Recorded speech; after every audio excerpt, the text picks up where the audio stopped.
congratulations for Thank you. yung production na naman. Parang natuloy-tuloy naman yung theater actor. Yeah nga eh. Kamusta? I'm happy, proud. Like I said, parang I was telling the other press kanina, sabi ko, you know, what I've come to realize at 35 years old, di ba, parang, you know, some people have different hobbies, right? Parang some people like to do many things, like hobbies. Ako talaga what I like to do in my free time is still act. Like I was telling my management that there's not, even as busy as I am, there's not enough work in mainstream show business to keep me busy. So like I have to jump to theater because I love my craft. So for me, parang it works hand in hand. Parang I do a play, I feel reinvigorated. I feel like parang I'm doing it for certainly I'm doing it for the reasons because I wanna be there. And then it makes me better. Like when I get to the movie set, when I get to the TV set, I feel like I grew. Parang nag-mature ako, nag-grow, and parang I feel like parang I'm a better artist at that point. So parang that's why I keep going back to theater. Parang ang dami kong parang improvements, and obviously like with theater, parang it does remind me why I do this, and that's not for the money. Certainly not for the money. I do this because I love it. Yung offer sa'yo yung late, no? Kamusta? Kamusta yung expression mo? Yung nabasa mo ba yung Yes, like, storyline? hindi, mabilis. Like, I said yes to this so fast. Kasi nga, for me, parang coming out of the pandemic, I'm not, like, the main thing for me is, like, I want to work with like-minded people. Like, ako yung importante sa akin, I'm working with passionate, ambitious people. I don't want to work with people who are lazy. I don't want to work with people who don't want to get anywhere in life. So, for me, when Direct Phil called me, and ang laki ng utang na loob ko kay Direct Phil because when I was in GMA back then, he was the only one really who believed in me and giving me work. So, this is a way of me paying for my utang na loob kay Direct Phil, and I never forgot all the help he did for me. And yeah, parang that's for me, it was a very short conversation. I said yes so fast. So yung character mo, ano yung magiging character mo? Well, ako dito my character here, ako si Peter Norteves. Escort ako sa 15 taon. So, he's an escort for 15 years. So, parang sabi ko nga, parang pag nakita niyo yung teaser, when you see the teaser here, ano siya if you take it for face value, so it's stereotypical. Diba? Very toxic masculinity at its finest. Diba? But then, sometimes we forget to ask the reason why. Ba't ganun yung tao? Ba't ganun? Parang ang bilis natin mag-judge and we never take the chance to know why. And now you're gonna have a live experience as to why people are like that, why male people are like that. And at the heart of it, it's a compensation. It's an insecurity that he's trying to cover up. Parang, di ba, parang yabang niya eh. Di ba, 15 taon, escort ako, lahat ng babae, bading, lahat, lalaki, type ako, matikman. But then, as the monologue unravels, you start to realize na parang, that's not fun.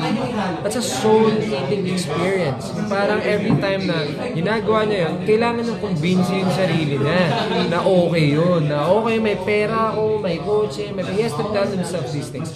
Kasi nga, every time he does it, it's a soul-eating experience. So, that's what I love about the material. Parang there's humanity in that.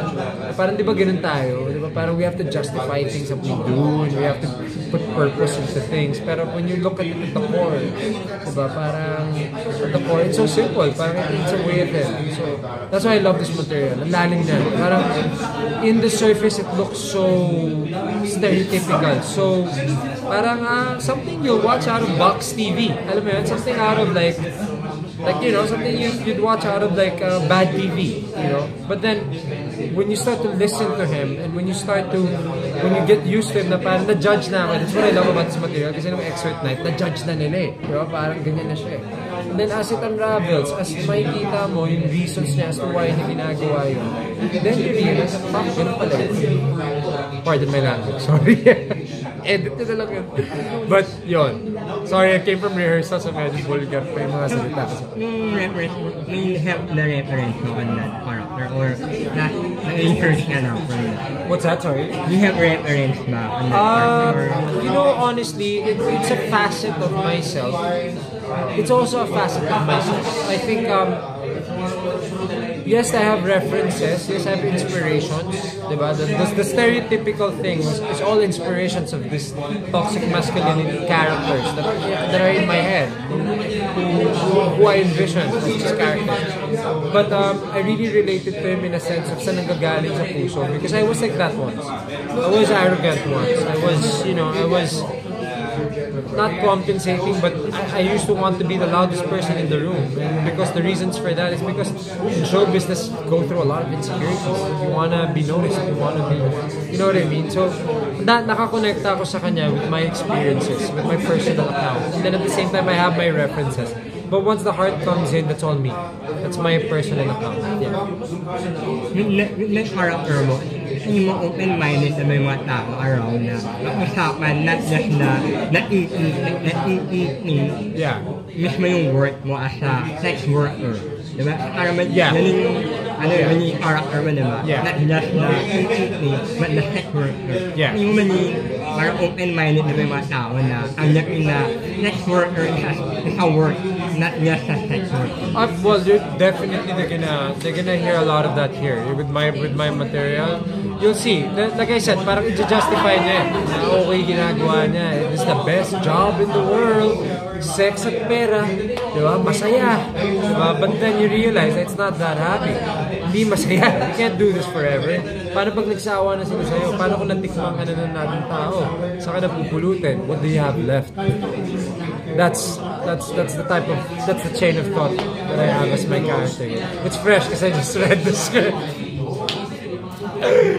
Pero yun yung mga pinagdadaan ng character ko dito. Basically, psychologically, that's what's in the set.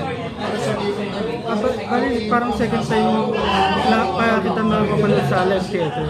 Theater? Ano? Second time pala kita makapanood sa live theater. Yeah. First yung lang. Yeah. Kamusta yung experience from TV to theater? Ano yung difference? Very, very different. Very, it's different. It's night and day difference. Kumbaga, iba yung disiplina ng pelikula and theater. As time, I've been doing this for 21 years. So I really distinguish. Like, if I'm doing TV, I'm doing TV. If I'm doing film, I'm doing film. If I'm doing theater, I'm doing theater. And also, like, there's refinement in film acting. There's refinement in theater acting. There's certain things that I need to do in theater to bite my consonants, to make clear that it's not acceptable when you're acting in film and TV. Kasi masyadong ba't ang linaw niya magsalita. And then also like here, I'm allowed to be more demonstrative, use my whole instrument, my body. And like, you know, I just came from shooting yesterday, it's all like close-ups, subtlety, playing with lower tones. Diba? Picking your moments when you're gonna go up. Diba? Here, it's more like saving display from a lull and like keeping the energy up. So for me, I enjoy all of that equally. I love acting, period. So for me, I put the time in, I study it, and that's why like kaya nag-differentiate ko sarili ko in every medium. It's because like I really put in the time to study and I love it.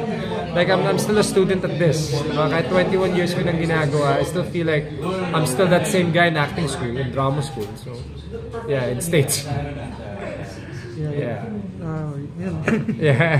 Okay, I don't know if this was asked a while ago already, but what do you hope that your audience will take or learn from? I hope that the audiences, I hope like the male audiences have someone to relate to. I hope that the male audiences they take away is that they have like maybe a male reference or like, you know, something that they can hold on to that, this guy went through that. Diba? For the females and for the guys who are watching the play, I hope they understand men's insecurities a lot better. Like men's can, like, you know, girls are sensitive about certain things. Like if we say like, if we talk about weight or whatever, then oh my god, that's a big thing. Guys have that too. Like if you start talking about, if you start, you know, targeting certain points of a guy will get insecure and that will mess with his self-esteem. Again, that will mess with his self-esteem. I'm so sorry, Mr. Aaron Maniago. Not in a literal sense. It's still a very intelligent material. Eh. You can't take it for parang puro kabastusan lang yan. It's a very intelligent material. And like I said, parang underneath the stereotypicalness is a reason as to why they'll act in that certain way. Why guys have to be so loud and brute and ganito. And it's really because they're insecure. They're compensating for something. They want to be the loudest person in the room because no one's giving them any attention. I want to be noticed. Diba? Parang ganon. So, this is what they're gonna learn here. Like, it's not fair to judge a person right away. We have to take the time to understand their story. We have to take the time to understand as to why they're like that. And they'll understand that, at least with Peter North Teves, my character, they'll understand bakit siya ganun. Bakit ang ingay, ang loud, which a lot of guys are like that. Diba? Dami nila. So, they'll understand it. Yeah. It's very exciting. Thank you. So I don't know, please help us post it because it's kind of hard to make girls watch this thing. So please help us. Please help us. Yeah. And that's why. Yeah. Really, so why people watch this? Why watch TikTok? Like I said, parang I think it's timely in this era. I think parang this past few years nawalan ng like guys have lost their voices. Especially because of cancel culture, diba? Parang guys are being afraid, and guys are being afraid to talk about their weaknesses and insecurities. So parang it's time that this conversation is it's time to talk about this, and it's time to leave it out in the open so we can further understand, diba? Like kasi for me, to be honest, I really take the time to try to understand women because I want my relationships to work. You know what I mean? I don't want to be so difficult for my partner, or I don't want to be so difficult to be with. So I think maybe girls can take a page out of this book and understand men a little bit better, but be a bit more sensitive to one another. Again, equality. Diba? Parang, even though it's a very male and very testosterone play, it's still about equality. You know, Neil's in there, it's a chance. Diba? So there.